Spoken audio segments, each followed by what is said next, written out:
So it's 5:32. We'll begin now. So, ladies and gentlemen, welcome to a very special series called MK Alpha Events, presented by PMSCIF World and NK Investment Advisors Limited. So, this is a very special series for us, where we talk to men and women who have done some formidable contribution to the wealth management and investment management business and as a service in India. And in such tradition, we have a very special first guest, Mr. Ashish Shankar, from the Motilal Oswal Private Wealth Management team. He actually heads it, and very personal close friends from MK Investment Managers, Mr. Vikas Sachdeva and Sachin Shah. Sachin Shah is the fund manager. Vikas is the CEO there, and Ashish is one of the most well-known investment advisors or wealth managers in the country. He has a career of close to 2 decades now. He has worked with marquee names. He recently took over the mantle at Motilal Oswal Private Wealth Management and is the proud composer of a framework called 4C, framework of investment style or choosing investment managers, which we might get to know more in the show. So before I hand over to you guys, let me just give you a quick poll that we ran. So Sensex at 50K before budget. 80% of the audience feels yes. 18% of my audience feels that, might not. So, we've got perspective, we've got a market high, we've got a lot of things going on. So over to you guys, and let's see how we can add value to investors today. Over to you, Vikas. Thank you so much, Sankalpo. We are NK Investment Managers Limited. So that is one clarification I thought I'll just start off with. And I'm Vikas M. Sachdeva. Okay, but on a more serious note, hello everyone, and it's a pleasure welcoming everybody here. Wishing everyone a very happy Lohri, Pongal, Bihu, Makar Sankranti.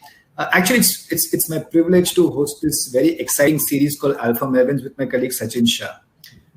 Too often, one tends to gloss over the role a financial advisor plays in an investor's journey of wealth creation. I've often believed that most investors invest when they are comfortable, not when they're convinced. It is this integral factor of comfort that a prudent financial advisor brings to the table. He actually fulfills the underlying need of investors who want a first-hand perspective from those who are a bridge between the investment managers and themselves. Our attempt through this web series is to bring you the very best in the business. These individuals like Ashish Shankar head businesses which deal with a vast spectrum of clients, and in the truest sense of the term are the mavens or the experts who generate the alpha or the gain in an investor's portfolio through their choices. Incidentally, I think Sankalpo just talked about investors' expectation in terms of the Sensex. We did a recent survey on Twitter just to find out what investors would like to hear, from these experts who come onto the show. And not surprisingly, the topic which garnered 75% or 76% of the votes were where are the possible gains or what are the sources of alpha one will see in 2021 and how can they be harnessed? And we felt that there is no better way to start off this series by answering this question with the foremost leading personality like Ashish Shankar. So welcome, Ashish. Before we go ahead, I'd just like to very quickly talk about MK Investment Managers, the asset management arm of the 25-year-old MK Global Financial Services Group that conceptualized this event and brought it to life, along with one of the smartest platforms currently in the alternate space, which is PMS AIF World. We are a SEBI-registered portfolio management and investment advisory committee, and we are currently one of the fastest growing investment managers around. We are being appreciated for a strong customer focus, our robust investment management processes, and clarity of the narrative that we bring to the table. The two core investment frameworks of classical alpha and smart alpha are the driving force behind our investment performance and investment portfolios. And I'll encourage you to go ahead and look it up on our website, www.mkim.com. Before I hand over the mantle to Sachin to help me take this forward, just a few more words. I'd like to thank everyone for their unequivocal support. I'm actually quite surprised by the support which is coming in, not just from all of you who have participated, but on Twitter, from my colleagues in the industry, both in the asset management space as well as the distribution space, there has been a very good amount of interest which has come in. Thank you for your interest. Thank you for your registration. And more importantly, thank you for your questions. These are some very, very interesting questions which have come in. In fact, you can continue to post these questions as you go along in the chat box. And I think Sankalpo is going to help you, navigate this even better. Because the best question is actually going to win an exciting prize from Finland Academy. And what is this prize? Finland Academy is actually training and investment education initiative. They're a research-driven, technology-oriented training and transactions organization, focusing on providing dedicated education in training and investment-related subjects. They are 6,000 strong traders and they're growing. And the best question of today is going to win the course on Introduction to Commodity and Currency Markets. And this is going to be through 1 year of access to their platform, videos, live lectures. And incidentally, it will also help you understand some of the things Ashish might talk to you on both the commodity and currency markets. So without any further ado, I'd just like to take this forward and hand over the mantle to Sachin. Sachin, over to you. Sachin, before you begin, let me just thank Vikas and let me just tell you what Vikas has been doing in the past and leading to so far. So Vikas has headed multiple AMCs, top AMCs like Enam. He was there when Edelweiss AMC took over JP Morgan AMC. So he is one of the most formidable names in the asset management industry, and with him, he brings a lot of experience. So I'll thank you from the behalf of PMSCI World team. And Sachin is an equally capable fund manager. He has close to 2 decades of fund management experience.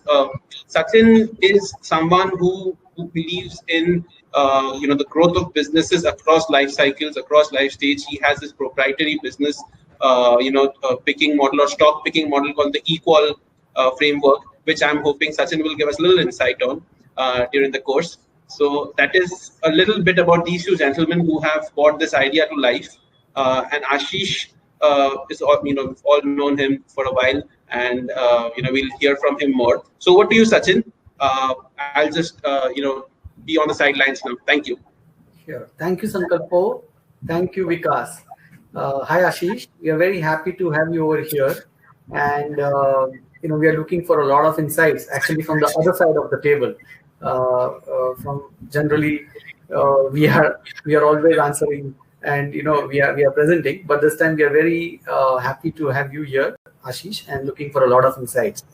Thank you. I think, very kind words spoken by Vikas and Sankalpo and you, and really looking forward to this discussion. And happy to have someone like Vikas, who's a veteran in the industry, also as part of the discussion. So if I stumble on any question, I hope Vikas chips in. Thank you so much. I will. That's for sure. So I will just kick off with talking a little bit about how calendar year 2020 has been, just to set the backdrop. So actually, at least for Indian equity markets, and I think also across for the global equity markets, calendar year 2020 actually has been like one hell of a ride. It actually turned out to be like a roller coaster. The first quarter we saw where the portfolios were literally melted, like month of March, we saw portfolios down by 30%. And then from there on, which is from the month of April till now, almost 10 months, we've seen a non-stop rally. I think more important is that calendar year 2020 has actually been a change of trends in many ways. Because if you think about it, calendar year 18 and calendar year 19, these were 2 years when markets were very, very narrow, where only a few handfuls large cap stocks, Indian equities were doing well. And whereas, in the calendar year 20, what we have seen is that there has been a much broad-based rally. And what we've seen is that the small caps, mid caps, large caps, all have done well. Whereas actually in the calendar year 18 and 19, the mid caps and the small caps were down quite significantly. Whereas in the calendar year 20, we've seen that they have come back quite smartly. So actually, the small caps have delivered almost 32% return, the mid caps have delivered almost 22% return, and the large caps have delivered 15% return. So clearly there has been a change of trends, and for better, I would say. Even if you think from the sectoral perspective, what we have seen is that there has been a change of trends over there also. Like, for example, banking as a sector, real estate as a sector were doing much better in the calendar year 2018 and 19, whereas calendar year 20, what we've seen is that pharma and IT have come back, and they've come back like what? In the sense they've made up for the entire underperformance of the previous 2 years. Like both pharma and IT are up more than 60% in the calendar year 20. So in that sense, it's been a much broad-based market. And another good thing is that although we started with a rally of pharma followed by IT, but now it's actually flowing into banking, metals, real estate across the board. So which has been a very good thing. I think it's a very, very healthy thing actually from a market perspective. And another very interesting trend that we saw is that the FIIs, they seem to be like really loving India. We actually say in the month of March, we saw a selling of almost $6 billion, say about 40,000 odd crores. But in the last 9 months of the calendar year 20, which is from April to December, they invested, almost $28 billion, which is almost like 2 lakh crores. I mean, that's like in my recent, memory, I can't think of a number where they would have invested nearly 2 lakh crores in a short span of just 9 months. So that has really brought smiles to a lot of people like me, fund managers, and investors across, equity investors across. So I think that's that. So effectively, calendar year 2020 ended well, and all that ends well is a great thing. So all's well that ends well, right? So I think that's where I think that's a brief thoughts that I have on the calendar year 2020. And clearly, I think we are in a healthy environment, and I think we are just catching up with the last few years of equity underperformance. And we have seen equities as an asset class always moves in cycles. Of course, Ashish will be a better person to talk about it more. But generally speaking, equities as an asset class do have cycles, and hopefully we are out of the downturn cycle, and next 2-3 years we'll see a much better upward cycle is what I personally believe. But I think I'll stop over here, and then probably we can open the discussion. Right. Hi, Sachin. I think you summed it up very well. So yes, I mean, they say that sometimes the decades go by and nothing happens, and decades happen in a year, right? It's been that kind of a year. So for people who haven't witnessed, I mean, I've been in markets, and I'm sure it's the same for Vikas. When I started, my career, it was 97, but I've been an observer in markets right from 93, 94. When I started, Sensex was at about 3,200, 3,300, and it remained there for almost 6-7 years. You had the dot-com boom, and then you also had the crash.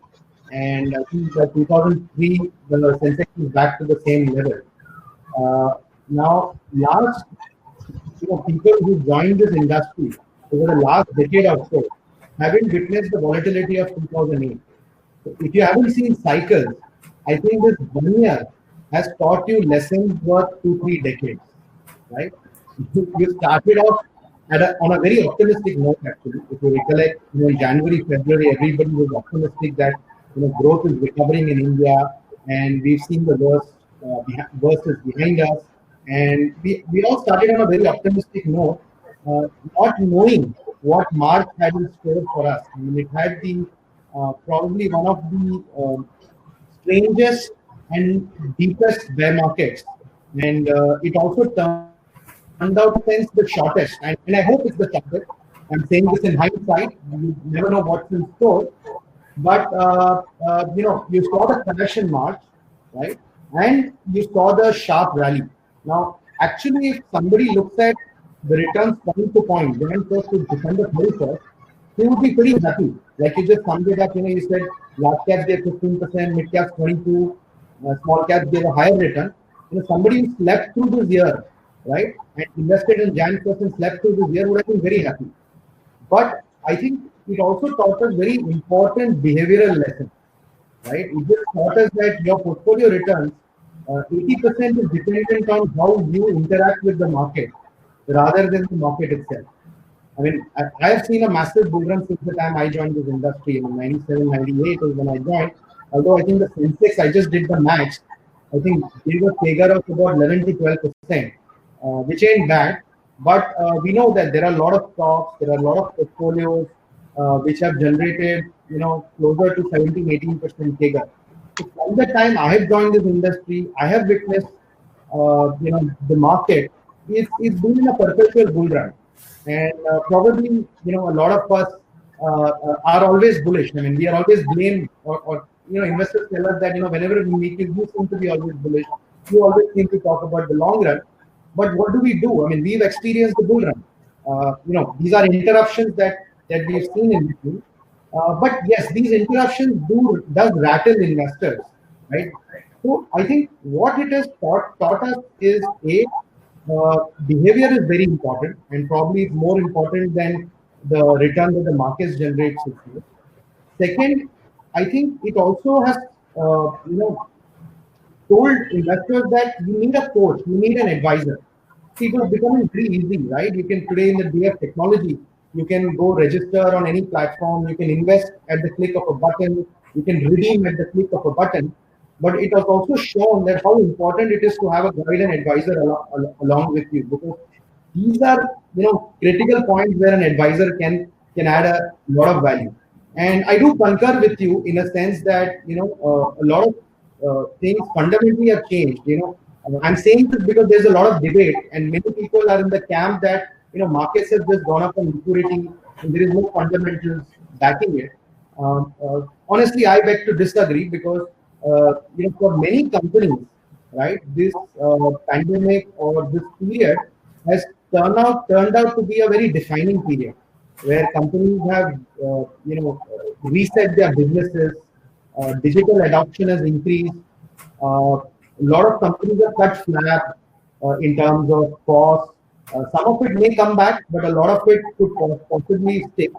And given the kind of pain that the economy has seen in the last 4-5 years, the companies which are actually leaders today in their respective industries, I would say, the fact that they have survived makes me believe that these companies are primed for very, very good growth from here on. I would say the journey has just started, and I'm saying because, see, there are two camps today. One camp which is anchored to April, right? And there is one camp which is saying, okay, this is behind me. Let me look at what's the possibility over the next 4-5 years. Now, for people who are anchored to April June prices, right, it's going to take a long time for you to convince yourself to invest. Because if you see 8,000 on the Nifty and you were scared to invest at that point in time, at 14,000, you're going to be very scared. So what one has to understand is not just the price, the underlying fundamentals have also shifted, and I think you would know the best as to how earnings, from a point in June quarter where we were talking about massive downgrades, to today we are actually talking about upgrading corporate earnings. So I think people need to have a more nuanced, if they want to take a view, there has to be a more nuanced study of where we are on fundamentals, and then decide how much you want to allocate. But I'm very optimistic, Sachin, on fundamentals, and I think in the near term one may keep battling this challenge of valuation. But I think one can look further out, beyond 6 months and a year. I think the journey has just begun. I mean, the fun has just begun, if you ask me. Yeah. So Ashish, I completely agree with you. So there were 2 points that I will just concur with what you were saying. I read something very interesting where you said that the entire cycle has actually shrinked, right? What we saw in a decade has actually played out in just 1 year. But the best part, what I read is, because we generally tend to talk about the market cycle, that what happened in 5 years happened in this 1 year. But I think what that person wrote was very more interesting, is that actually it has happened at the economy level also. Like, in the sense that we saw that the second quarter or the first quarter of the financial year and the second quarter of the calendar year, April, May, June, where Indian economy shrink by, say, minus 25%. And from there, probably now the fourth quarter, we are going to see a growth. Now, typically, when the economy goes in the downturn and when it comes back to a growth, it's a 3-4 year cycle. But we saw this whole thing happening in just 12 months. So in that sense, it's definitely been a watershed kind of an event. And the second point that you made about how the companies have changed. So I think from what I could observe, that COVID has actually been has played a role of a catalyst, because when we saw the Q2 results, I mean the Q3 results we are already seeing, and some of them have been phenomenal, but those are just first few IT companies. But if you see the entire Q2 pack of results, the best part has been that the kind of the cost efficiencies, the kind of the cost structures that the companies have, they have got the efficiencies is amazing, and the balance sheet discipline, that is also going to play out in a big way in the next probably few years. So in that sense, I completely agree with you that there has been a fundamental shift in terms of the way the businesses have holded themselves well. Businesses have restructured their cost efficiencies, and the kind of the balance sheet discipline that they have gotten. I think all of this will go a long way in terms of the earnings upgrades that you just spoke about. Yeah, actually, Ashish, you have triggered off a fabulous conversation, and I just want to now step in and wear the hat of an investor and ask you a few questions, right? Yeah. Too often we are on the one side of the fence wherein we are talking to investors from our vantage point. But as an investor, if I were to be advised, last 1 year has been pretty much a whipsaw. Whichever way I've been anchored, I think that anchor point was very relevant. But it has rattled most investors, and more importantly, I think investor behavior has been something which has surprised a lot of people. My question to you, Ashish, is you have insights in terms of your investor behavior from a very, very close perspective. What have been some of the insights which have surprised you? You've had experience since 96, 97, like you're saying, but considering all of that, what has surprised you over the last 1 year? What has been your learning through these investor behaviors? If you would give some insight. Yeah, so I think one of the big learnings is that these kind of situations can rattle the best of investors. I mean, I saw many families who have been invested in equity markets maybe for a decade and a half, who also got rattled and redeemed money and created cash, not just in their equity portfolio, but also in debt portfolio. If you recollect, because it's not just equity that give pain to investors. You had a lot of credit events, which also shook the confidence of debt fund investors, right? So in the quarter of June, and even subsequently couple of months, a lot of large investors who normally kept patience even in very tough markets actually redeemed, and I think in some cases they were probably even justified, because in many cases their own businesses were at risk, right? And this was the first time we are experiencing a complete shutdown of the economy. So there are a lot of behavioral lessons, to be very honest.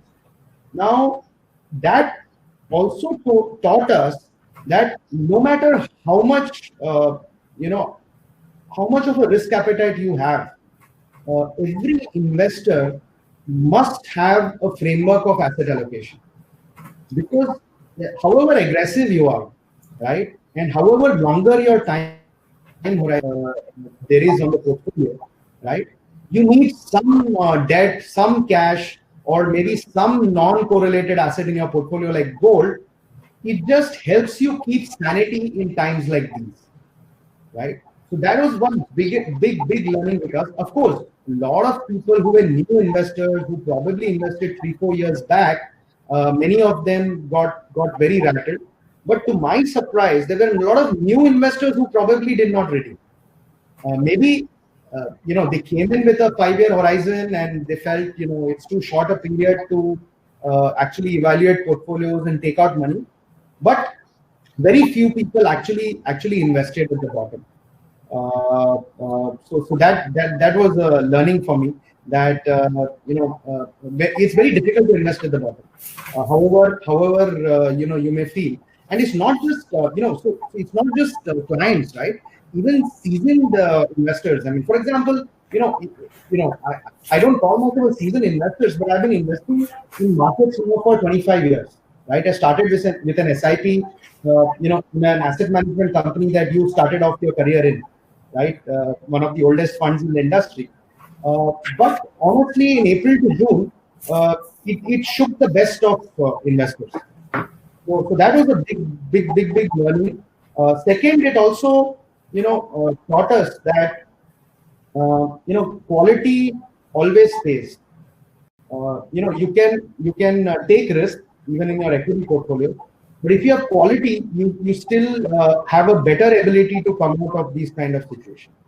So, for example, let's say when there are asset classes, but within equity portfolio, if you had a company like an Asian Paints, or if you had a company like maybe a Kotak or an HDFC Bank, you would have been less battled, because you know that these are very high quality businesses, and they definitely have the mettle to survive the worst of periods.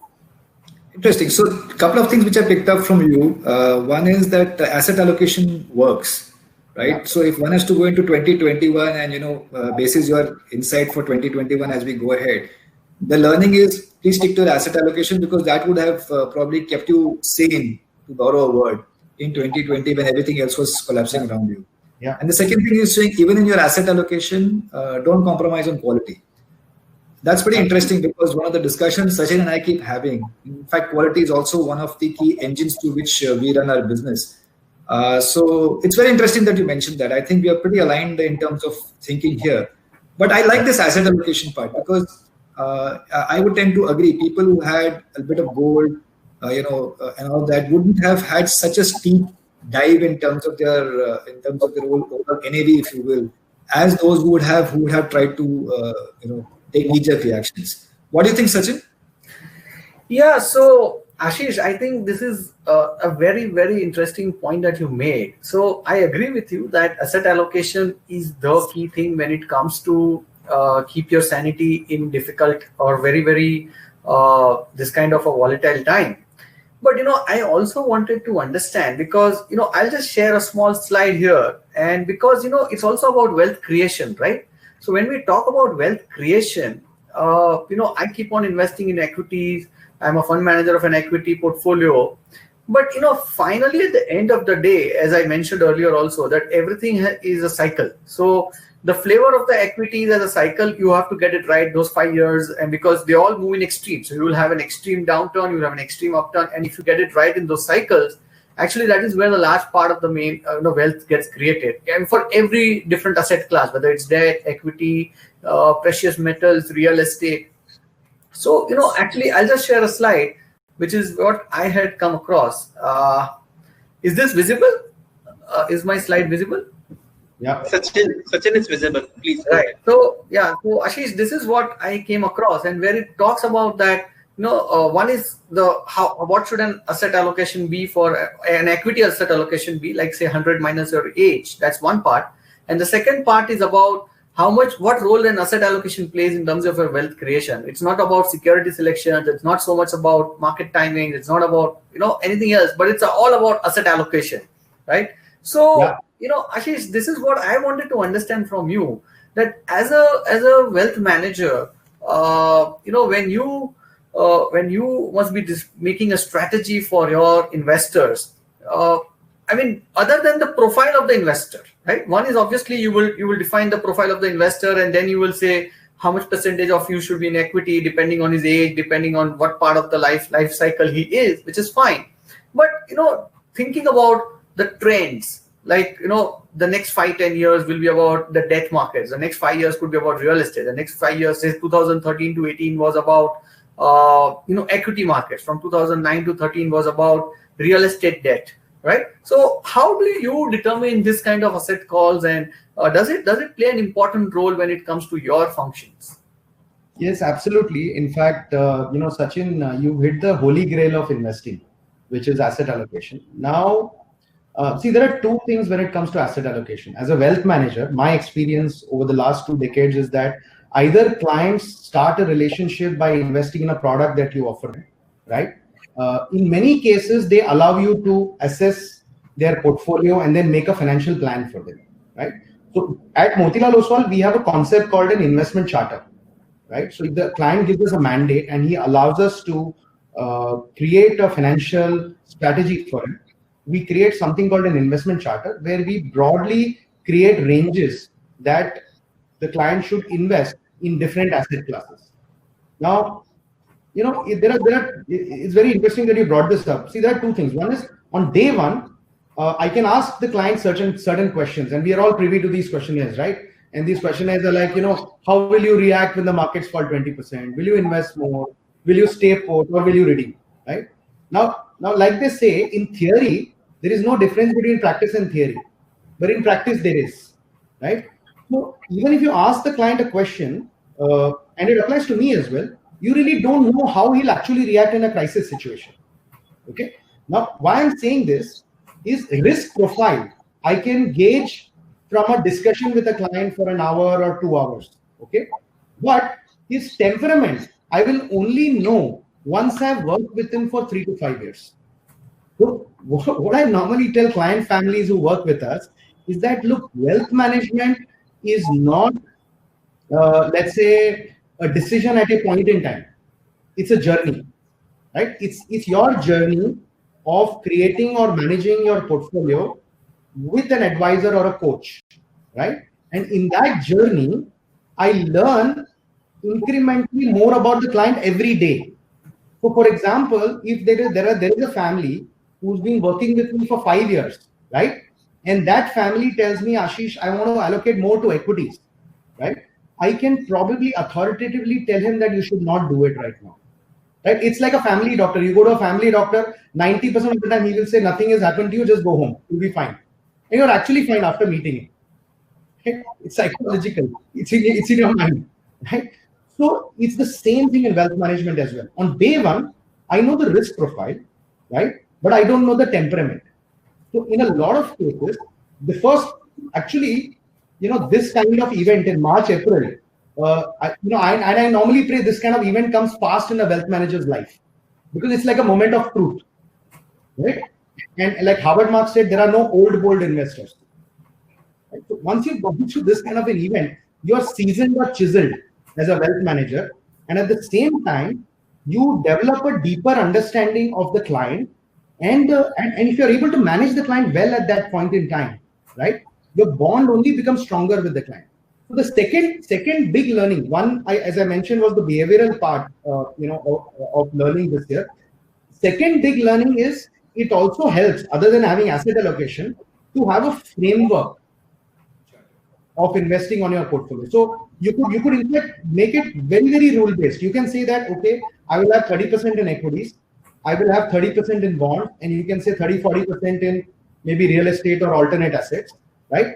And you can say if this 30% equity goes to 40%, I bring it back to 30. It can be as simple as that, okay? And it works brilliantly over time, okay? The second thing can be a little more nuanced, because a lot of larger families want more sophistication. So you can say, okay, I'll do 30% equities, but if, let's say, we have various valuation frameworks for markets. So if valuation frameworks indicate that the market is in a very expensive zone, then you can say instead of 30, I'll go to 20, right? Or if valuation frameworks indicate that you're a very cheap zone, then you can go to 50. So, it can be as nuanced and sophisticated as you want it to be. But in my experience, Sachin, the simpler it is, the easier it is to execute, and the more practical it will be over a longer period of time. And in fact, we have done a lot of work around this. And there is one particular model that we've seen survives the test of time. We've tested this model over 30 years. Okay, the model is very simple. You allocate equal amount to 5 asset classes: US equity, Indian equity, gold, debt, cash, 5 asset classes. Okay, so 40% of your portfolio is literally to debt, right? Long-term debt and short-term debt. Cash is nothing but short-term debt. Gold is 20%, US equity is 20%, and Indian equity is 20%. Now, if you just rebalance this every year, the outcome of this portfolio in terms of risk-adjusted return is better than equity and better than debt. On a 3-year rolling, it never loses money. Right. So, Ashish, this is a very, very interesting point you made, and I completely understand where you come from. I think rebalancing is a great thing to do. But, you also made a very interesting point about risk-adjusted return, right? Now, when it comes to investors, at least I struggle, when I make a little lesser return compared to some of my peer, very smart fund managers, And then I actually genuinely believe that I would have taken a bit lower risk compared to the way they would have taken those chances, because finally investing is a game of a probability. And if somebody has taken that chance and it played out well because of circumstances, and I wanted to play a little safe, thinking about preservation of capital and then growing it gradually, so then the risk adjusted return definitely looks better. But how do you exactly explain this to an investor or your client that, my return may be marginally lower or maybe a couple of 100 bips lower, but the risk that we have taken is also significantly lower, so risk adjusted return is much better. But has the Indian investor matured enough to understand this, and how do you exactly demonstrate this? Before Ashish answers this, I think I should just mention, Sachin, you're on a roll. This is the holy grail of every sales guy, this question. Every sales guy would want to have the answer to that. I agree with you, Vikas, there. I mean, I just couldn't stop myself from switching on my camera. Agree with you there. So I'll just give you some context to that on, a couple of bips, risk-adjusted returns. So, I was asking my audience today, how many of them actually took out some profits out of this bull run? Okay, so 42% said no, they haven't. Okay, although the majority have. So it goes to show, or how I infer it, that people trust their fund manager and they are looking for that alpha from that market yet. When the Sensex is at a high, Nifty is at a high, they still feel that their fund manager might just give them some alpha. So that is very relevant, or, I think my inference is somewhere related to Sachin's. So, Ashish, please take this. Yeah. So, simple answer to that, Sachin, is it is very difficult to demonstrate it. Okay. But, there is you can explain it through practical stories. And, I'll just give you one example. Let's say, if someone is regularly traveling from Bombay to Pune, right, on the expressway. Now, you can reach in 3.5 hours very comfortably, right? An experienced driver will take you very safely, very comfortably in 3.5 hours. And if you go 50 times, he will take you comfortably 50 times, right? But now, explain this to an investor, or let's say a customer, right, who gets a driver who's a very fast driver and takes him to Pune in 2.5 hours, right? Now, if you just look at performance, the guy who took the car in 2.5 hours to Pune is a great guy, right? And the guy who took you in 3.5 hours is a very bad driver, right? But if this guy who is doing it in 2.5 hours tries to drive 50 times between Bombay and Pune, God forbid, I can assure you that at some point, he will have an untoward incident, right? And in life, these kind of situations, it can be fatal, right? So these risks can be binary, and this kind of risk debt investors have seen last year. Absolutely. There was no risk for 7-8 years, right? And suddenly one fine day, your capital has blown up. You're right. Right. So similarly in equities, right? In 2017, everybody wanted to buy small caps, and within small caps also, I think everything was going up, and probably companies which were in a sense not quality businesses were also shooting up, or probably they were shooting up faster, right? So many people went and bought those stocks, and the portfolio were looking horrific at the end of 2018, right? And I've seen similar kind of events in 2000, 2002, 2007. So the challenge is such in that some of these risks are very binary. So if we can explain this to investors and demonstrate it with actual data, right? Hopefully, we have a better chance of addressing this question. But at the end of the day, like I said, one has to. It's unfortunate, but once you go through a situation like that and experience it, then you become far more, choosy in terms of how you invest. Like Howard Marks said, I'm just repeating that quote because it's such a great quote. He says, there are no old gold investors. Right. No, I completely agree. And it's a classic case of greed and fear, right? Yeah. Everybody gets greedy when, they want the best. I find frameworks very useful, Sachin. Sure. To avoid pitfalls. One great book I have read is Checklist Manifesto. right? Where this guy, Dr. Gawande, has said that, how he made the medical industry safer by putting checklists, and he actually copied it from pilots, right? And I think even the financial fraternity needs the checklist, right? I mean, you are the fund manager. I'm sure you have a checklist to determine which are the quality companies. Similarly, as a wealth manager, we need checklists to understand what is the risk appetite of a customer and how do I manage money. So I'm a great fan of checklists, and I think investments is all about is more about avoiding mistakes than getting that lottery ticket or multi-bagger stock in your portfolio. Yeah. So Ashish, actually, I think Vikas will think that I have already gone and whispered a few words in your ears, because I keep on talking to him exactly the same words, that in investing, it's not about hitting a 6, but it's about avoiding a mistake. And frankly, Sankalpo mentioned earlier about our module, which is Equal Risk, MK Qualitative Risk Analysis, and which is nothing but a checklist. It is, of course, I've used it further also for my risk reward matrix. But we all talk about in investing, equity investing, or even in debt, I would say, we all talk about management quality is the ultimate thing. If that's, and it's again binary, because if it has 0 marks, then everything else becomes 0. It's like a multiplier effect. If you have a great business but management quality is 0, then 100 into 0 is 0, right? Yeah. So we have this module called Equal Risk, which is MK Qualitative Risk, and where we actually evaluate all this in a very objective, because management quality is actually a very subjective term, right? Because 2 of us would go and meet a management and they will always talk what is music to our ears. But I will say, oh, he is great and great vision, and my colleague will say, oh, he was bluffing. So how do I determine that? So we said, let's convert this subjectivity into a very objective way. And we created this module where we started evaluating managements on their integrity, on their capability, and all publicly available data points, so that there's an apple-to-apple comparison across companies. So I completely agree on the checklist. And the idea of doing the checklist is also how that idea came out. It's an interesting story. I'll just share it, take a couple of more minutes. I had actually met Mr. Nimish Shah of Inam. I mean, all of us know he's actually the godfather.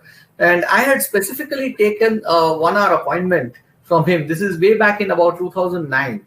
And I took an appointment for him. And actually, I don't know him, but I was fortunate to get somebody's reference. And he was very generous to give me an appointment. And the reason why I wanted his appointment was because I was getting stuck in some of my points in research. That how do I do a research when at this particular point, like for example, at the consolidated balance sheet, Tata Motors, JLR, I mean, these are certain challenges. How do I, take care of this? So I made a long list of questions. And when I met him, he patiently heard each of my questions and he answered each of those questions very specifically. And I was like very satisfied at the end of the day. And what he said at the end of it is that, Sachin, all that you asked me, probably a lot of these answers. But the most important thing is, how do we not get carried away in the good times and the bad times? So that's when it struck me that if I have this checklist, I don't do those silly mistakes, because a lot of times we actually do a lot of the silly mistakes, and having a checklist actually plays an important role. And what it also has done for me, that it has actually institutionalized this, that my team now has a checklist. Any company that has to be evaluated first has to go through a checklist. Only if it passes through it, then only it comes onto our table to further evaluate it. So there is no individual biases, in that sense. Yeah, absolutely. So I'm going to be again stepping in. There are a lot of questions coming in the chat box to me, but I have a few questions, Ashish, for you before I ask Sachin to take over and asking all of these questions. I'm coming straight to the point. Having understood from you what has happened in 2020. And the subtle nuances or the obvious interpretations of different asset classes. According to you, which are the asset classes which are likely to do very well in 2021? Okay, where can an investor generate alpha in 2021? And as a wealth manager, how are you gearing up for your investors to avail of these opportunities? Right. So I'll answer it in 2 parts. First, 2021. I often say that, you can either play T20, one-day cricket, or a test match, right? And T20 is more about luck, whereas in a test match, a bad team cannot win too often. Averages catch up with you, right? So predicting for a year is like T20, but I'll take a shot at it. I would definitely say that equity as an asset class will continue to do well because of the reasons that we spoke about earlier. Possibly the returns will be a little more moderate than what we've seen this year, but it'll definitely have a good year because fundamentals are looking very, very strong. So definitely, I would say equity would be the top asset class for me. Debt is very tricky with us because debt is all about cycles, interest rate cycles, and we know that interest rates are low right now. Especially the short-term rates are low. Medium-term rates are still not low, but they're at a reasonable level. I think debt investors should ensure maturity profiles of their portfolios are low, maybe 3 to 5 years, and so what happens is even in a test match or a one day, there are times when you have to defend or leave the ball, and there are times when you get a easy ball and you got to hit it out of the park, right? So for debt investors, this is the time to plod away patiently, right? Not to take too much risk or not to be very, very aggressive. Equity investors, I think, need not be aggressive, but you should be fully allocated. Because I'm saying this again and again because I see a lot of people trying to take profits very soon, right? And this is very contrary because if you didn't invest when markets were down, right? Why would you take profits off the table so early? And one needs to ignore, not ignore, but I'm saying that one needs to put earnings and PE ratios in context because there is a lot of chatter about it because you had two quarters of lost earnings in the last 12 months trailing earnings. That is the March quarter and June quarter. Yes. March quarter is also very bad. You had we had a lowest GDP print in terms of growth. Plus half of March went in lockdown. June quarter was fully locked down. So definitely my preference would be towards equity, defensive towards debt. I would definitely hold some gold because see, the other thing which is playing out globally is this massive amount of liquidity that all the central banks have pumped in. And they're continuing to do so. So, it's really bad news equal to good news because bad news means central banks pump in more liquidity, right? Which is good news for emerging markets because a lot of this liquidity is coming seeking yield and seeking growth, right? But, if something were to give way there, let's say if inflation suddenly flares up, right? And, central banks had to maybe hike rates or something were to go wrong, then gold definitely is an asset class that I would hold from a risk point of view. I don't know much about US equities because, but just looking at the behavior and the kind of returns that this asset class has generated over the last decade, I would be a little wary and careful. Especially, I see a lot of people directly opening accounts, buying Tesla, buying stocks like Google, Amazon. It's become very easy. And I have been taught long back, in our company, Ramdev has told us very often, when something seems very, very easy, you got to start becoming very, very skeptical about it. So I would be a little wary about US stocks, especially, the tech stocks, NASDAQ. And just to remind investors, it was not so long back that tech stocks, especially NASDAQ, had a 13-year negative return. So if you had invested in 2000 peak, in NASDAQ, you would have had to wait for 12 or 13 years just to get capital. Amazing. In fact, talking about things being too good to be true, there is the flip side to it also. Some of the questions which are coming to me is, if you have to take a perspective, not from a T20 point of view, but maybe from a little bit of a test match, and test match, we've just seen a brilliant test match happening, so I'll use that word. Real estate as an asset class. A lot of people ask about, and we mentioned about this 5 asset classes. I think you did not mention about real estate. So one of the things which is for people who can afford real estate, is this the time to get in with a 3 to 5 year perspective? And for people who cannot afford real estate, should one look at real estate as a sector from an equity? Yeah, so that's a good question. I think I missed real estate. I think real estate as an asset class is clearly on the revival path. And we, run a large real estate fund. So we talk to many developers, especially in the tier 2 markets.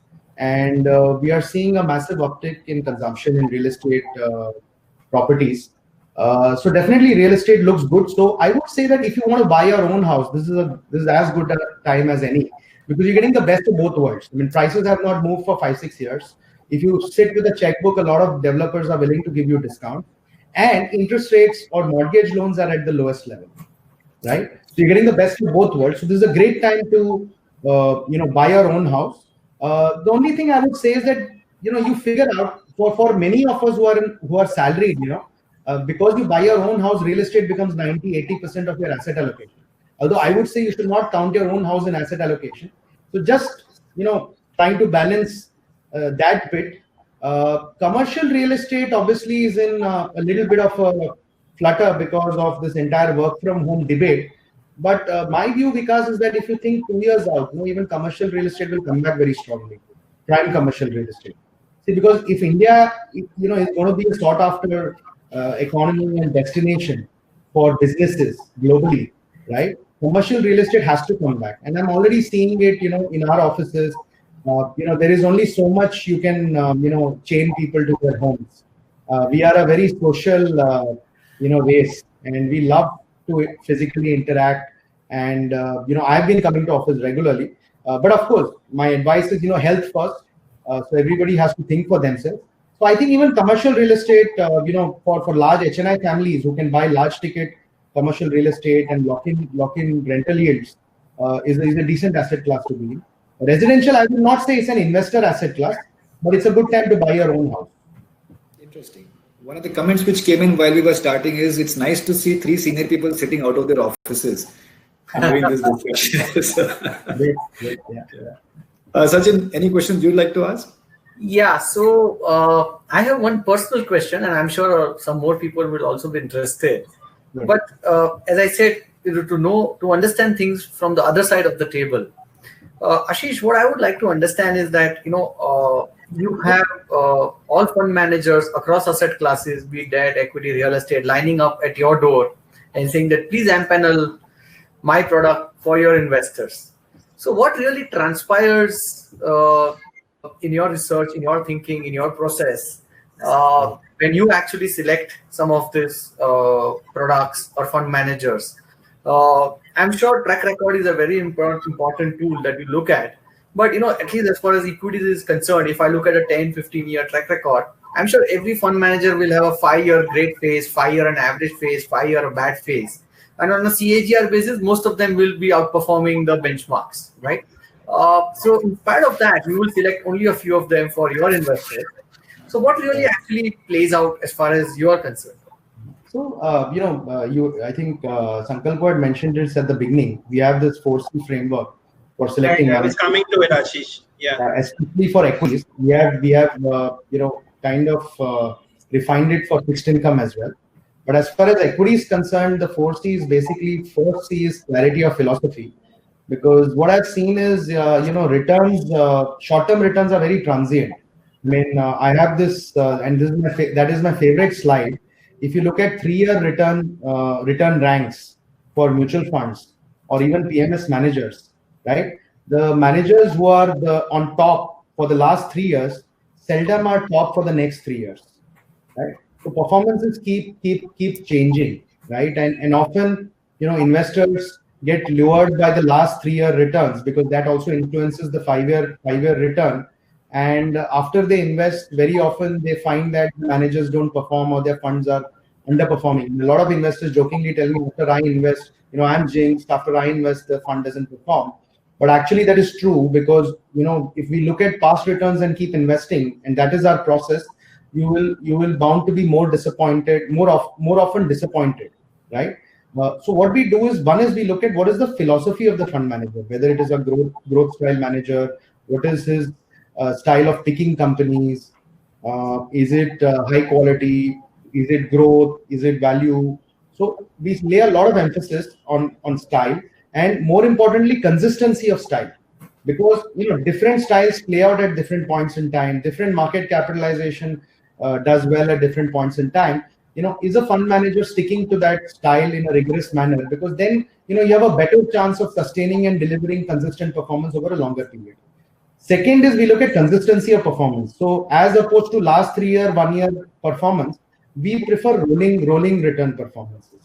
So let's say if a fund manager has a 10 to 15 year track record, we look at multiple instances of rolling returns. and we try and see how often is the fund manager able to generate alpha given his style, right? And we also look at the source of that alpha, whether it has come because of the style. So just to give you a simple elaboration of this, if you're a growth style manager, you should be getting more alpha through underlying profit growth of companies rather than PE expansion. Whereas a value manager by design will probably get more alpha through re-rating of companies, right? So we try and figure out whether the source of alpha is consistent with the style. And then of course the last two C's are, one is the capabilities or the edge, because unlike maybe 20-25 years back when we started our careers, the market is very competitive today, right? Everybody's trying to generate alpha. So alpha disappears very fast. So I strongly believe that so analytics is no longer a source of alpha, because everything is available at a fingertip. Like you said, you can get a screener at the click of a button, right? Understanding of businesses is a source of alpha, right? Temperament of the fund manager is a source of alpha, right? Style consistency can be a source of alpha. So in the capabilities, we try and figure out what is the edge of the fund manager, right, in managing his portfolio according to style. And last but not the least, I say the last thing is class. That is, class is permanent, form is temporary. To see, how the fund manager how many cycles the fund manager has seen, right? Unless somebody has seen a bear market like 2009, and now everybody can claim that they've seen a bear market, right, of March, albeit short-lived. But unless you've seen stocks falling 70-80% in your portfolio, it is very difficult to explain risk. It is that discussion we had on risk-adjusted return, right? Unless you experience it yourself, it is very difficult. So these are the 4 C's that we use, and I won't say that it is perfect or very robust. We are continuously learning and incorporating our learnings in the process. And after this process, we do sometimes go wrong. So sorry to cut you there. So Ashish, we also have a framework. We call it the QRC, which is quite a lot like your framework. We call it QRC for quality, risk, and consistency, where we also try to look at how the fund manager has done over cycles, because we understand that performance is like one of those perfect length, perfect pitch kind of balls. You don't get 6 of them in an over. You get 2, 3 max, 3 tops. So we use this proprietary framework as well, where quality, risk, and consistency are given equal importance, and that has that led us to believe to have a cautiously optimistic view throughout the COVID period, and that is where we would say to our clients, stay invested, stay in the market, because QRC wise we are probably at one of the best phases in the market. So yeah, I mean, I totally agree with you. Frameworks, checklist makes things but very difficult behaviorally, because let's say even if you have got a great fund manager and you can see that his portfolio is underperforming for 3 to 4 years, I mean, how do you stick with the fund manager? It's very difficult behaviorally. But all I wanted to also emphasize is that it can change in 6 months. Just in March, people were bashing equity mutual funds because 10-year SIPs were negative, right? Today, someone just posted, I think, an SIP return chart. In January, all 10-year SIP returns are now double-digit. So in 9 months, your 10-year SIP has gone from negative CAGR for 10 years to double-digit positive. Wow. So similarly, a fund manager who follows a style, right? When the style shift happens, you can catch up 3 years in 6 months. I've seen that. I mean, like small and mid caps, right? They were doomed last year in December. Now you look at the catch up that has happened. True. Absolutely. I think my 2 bits here in terms of quality, I think this is something which is a very interesting discussion, and this can go on for a long, long time. But in terms of quality, we run this whole Smart Alpha series or Smart Alpha framework, where quality as a factor is what we focus on. And I quite like the point which both you and Sankalpa were making in terms of the consistency, in terms of the style of the fund manager. That is very important. So one of the things our framework does is it eliminates selection bias and allocation bias. Selection bias means that there is a sandbox, a framework in which the fund manager has to function, and allocation bias is basically rebalancing the portfolio at regular intervals. And we have a fixed number of stocks which are all equi-weighted. So my favorite pun, again to borrow from the cricketing analogy, we don't have a Rohit Sharma and a Shubman Gill. One which is an established player and one which is a player which is coming up. We are all established players, each high conviction bet, all equated. And I think these are different aspects of this entire investment management space which are now coming in. Sachin, do you have any questions? Because I think I have a interesting perspective which I'd like to share. Sachin, over to you. No. So I was saying that I have got some questions from the viewers, but you can go on first and then we can take the viewer questions. I have one question for you, Ashish. It's a very personal question, but I want that answer. Sure. How is your own personal portfolio done in the last 1 year? And what is the asset allocation you had set for yourself? Yeah, so, Vikas, my personal allocation. Ashish, before that, because we are going to ask you this exact same question. No, so it's heavily tilted. Yeah, no, I'll tell you, it's heavily tilted towards equities, Vikas. My portfolio, about 80-90% is in equity. And barring maybe a few stocks, it's mostly in mutual funds. And, I have now personally committed. We run a PMS, which is a fund of funds. So based on the 4C, we select the best fund managers in that portfolio. I have committed that all my money in mutual funds will go to our portfolio, our product. So skin in the game, but 80-90% equity, because like I said in the beginning, from the time I've been in the industry, I've only seen a bull market. I would again, Sankalpo, I think I would be exactly the same like Ashish, but my answer is slightly different. Why I'm almost in equity? It's because I think most of the needs which one has to have been fulfilled, real estate and all of that. So it does not occupy a disproportionate part of my asset allocation. In fact, thanks to equity, I've been able to pay off my housing loans way before time. Right. So before I go on to the audience questions with Sachin, there are some rapid fire questions I want to ask you, Ashish. Sure. Okay. And the answer to them has to be equally rapid fire, right? Don't worry, these are not. I was joking with Sankalpo before this. I said this is not coffee with Karan. This is Ampanna with Ashish. Okay, so they're going to be pretty straightforward questions. What is the first thing which comes to your mind when you hear the following words? Bitcoin. Crazy. Okay. Private equity. Wealth creation. Okay. The first thing you do when you get up in the morning. Have a cup of hot water. The book you're reading currently. So I'll tell you the book I read recently. It is Competition Demystified by Bruce Greenwald, the same guy who wrote the book on value investing. Interesting. What's your biggest fear? Biggest fear, not being able to work. That I think I can identify with immediately. Yes. All workaholics. I can identify with that immediately. What's your favorite song? What do you like humming to yourself? So I love all, so I'm a classical music buff. So I love all symphonies of Mozart. And other than that, Hindi, I think the evergreen song is Zindagi Ka Saath Nibhata Chala Gaya. The famous Devan. So I love that. Last two questions for you. What would be on your bucket list? The foremost item on your bucket list? So many items, actually. I'm a foodie.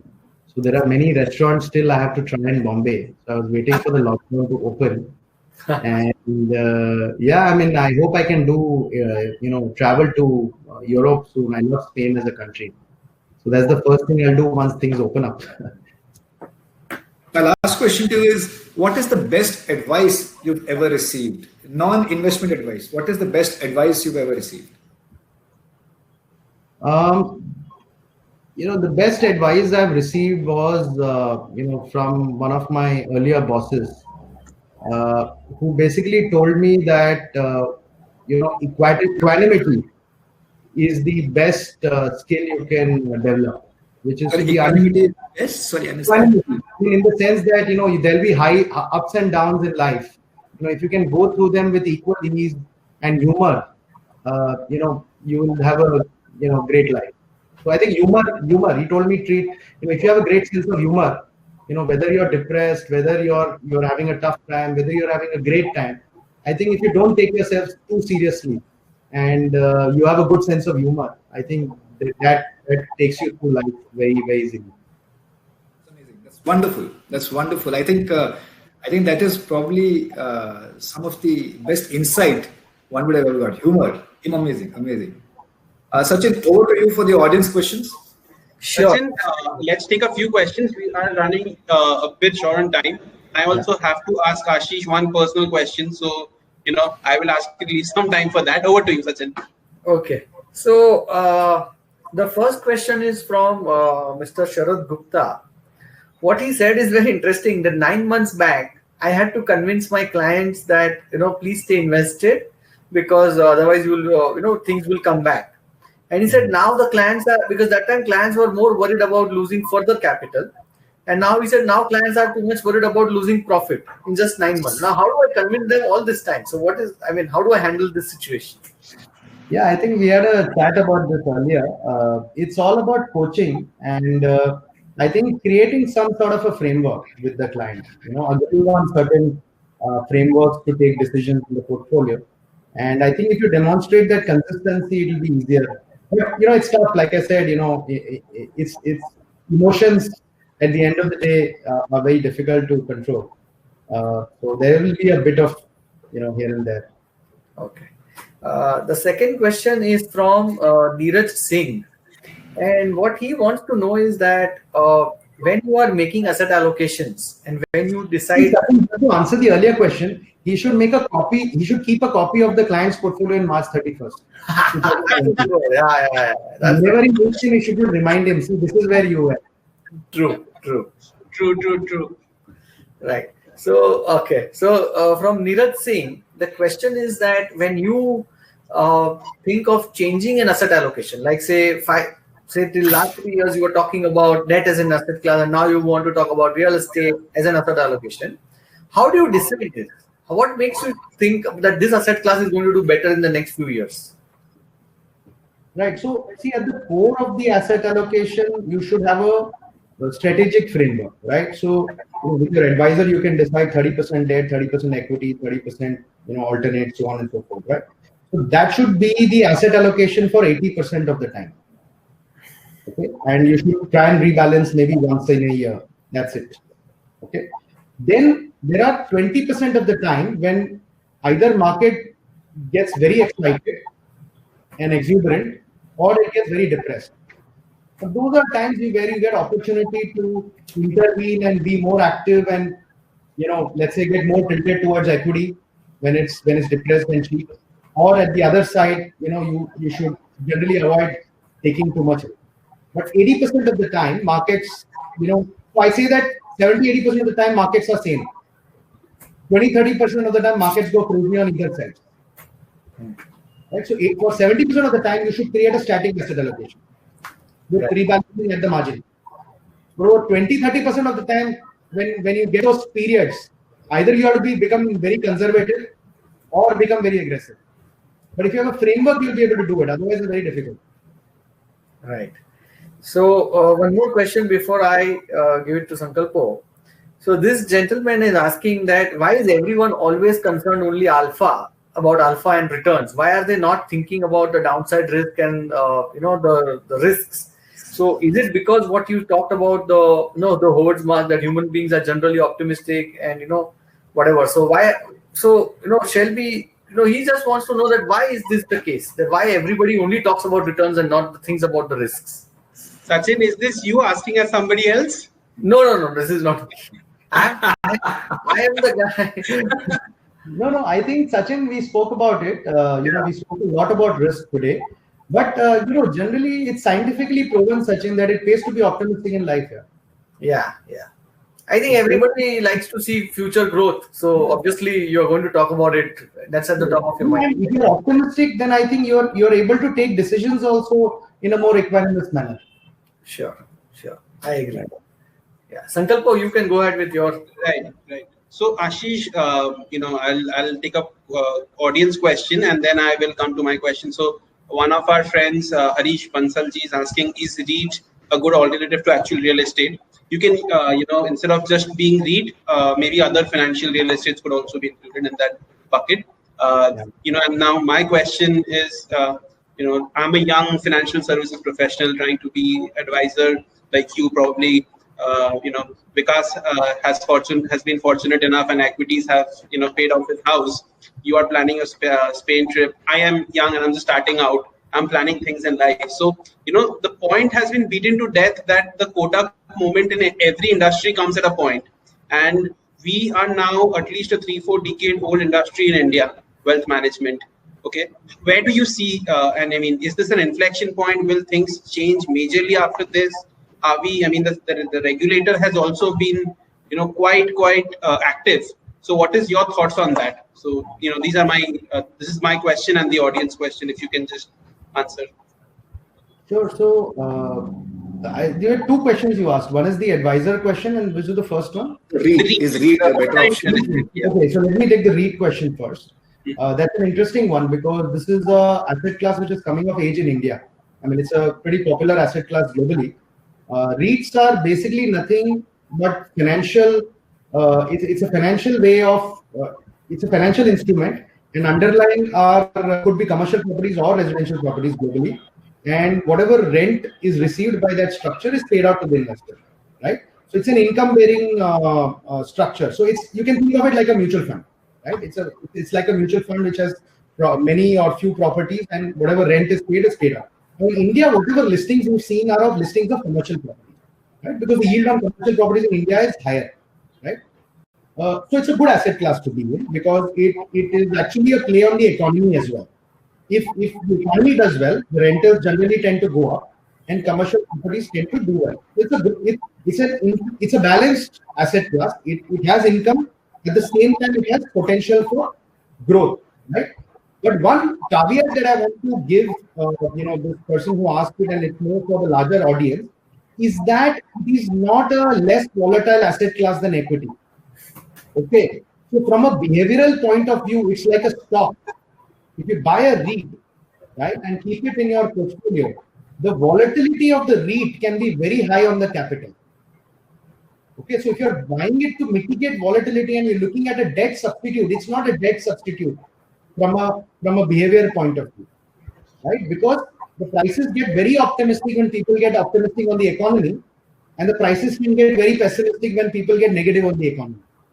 Because it's a direct play on the economy, commercial real estate of a country, right? So just with that caveat, it's a good asset class. If you can invest in it for 5-year plus, longer term time horizon, it has the ability to give you double-digit returns because it will give you income as well as some growth which is linked to the GDP. Right? The second question, very relevant question.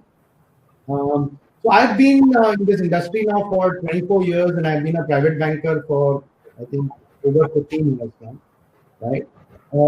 I still strongly believe that there will always be a set of investors who will want to be guided by a financial advisor. Because if you look at our discussion today, right, I think all of us have agreed that a large part of financial portfolio management is behavioral, right? So you need a coach, you need an advisor, and what better times than April, May, June to realize that you need somebody who can guide you through your portfolio.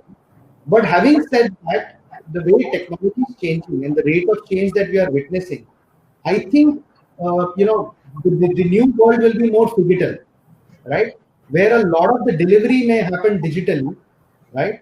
But at the same time, you may meet clients physically as well, because remember, it is also a game of emotions. And at least I have seen that Zoom is very popular, these digital platforms are very popular, but you really don't know how the other person is feeling, when you're talking to them. There is no substitute to meeting somebody physically and socially interacting. So I think digital is the way it will evolve. And having said that, I think this industry has a great future. I believe we are just at the cusp of a multi-year growth phase. I mean, we are a $2,000 per capita country, and I was just checking some of the statistics. US was $2,000 per capita in the 70s. So there is one firm in US which has 1 lakh advisors. So, we have long way to go.